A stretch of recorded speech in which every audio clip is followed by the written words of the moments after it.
I will now be reading 2 Corinthians chapter 4, verse 16 through 18.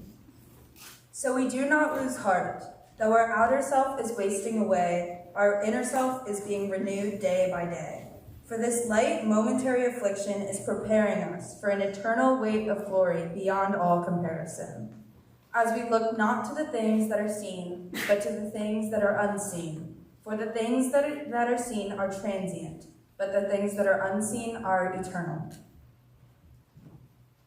Good morning. Good morning. So that scripture that Elena just read is one of my favorite scriptures. I came across this scripture a few years back. My mom gave me a devotional and I flipped to a random page and there it was.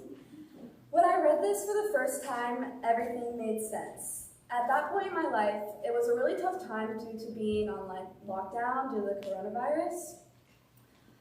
School was shut down and I was mainly stuck in my room by myself all day and I couldn't go to dance anymore.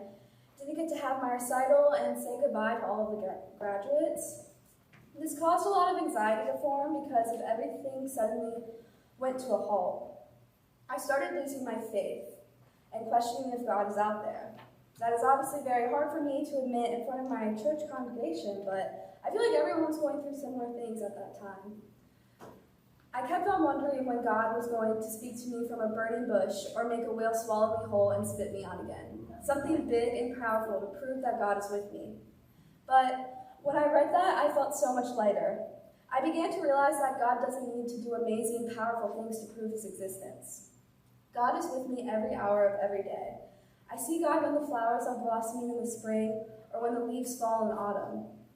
I see God when it storms and when there is a beautiful rainbow after the storm. I see God when the sun peeks out from behind the clouds right when I needed it most. God isn't only something you have to look for, it is a feeling as well. I feel God when I am laughing so hard with my friends. I feel God when I get a big hug from my parents. I feel God when I'm dancing or when my dog is so excited to see me when I get home. I feel God when I can be my most open and honest self with someone.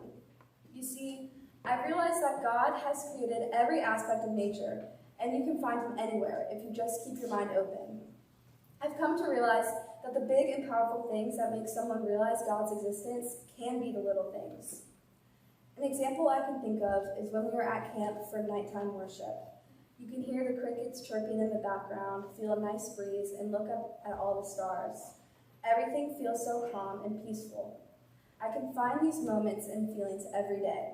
All we have to do is take a moment to stop and be present with all creation around us. Finding these moments of meditation in my life has truly connected me with God and made me realize he is with me in many different forms, and I am never alone. Thank you.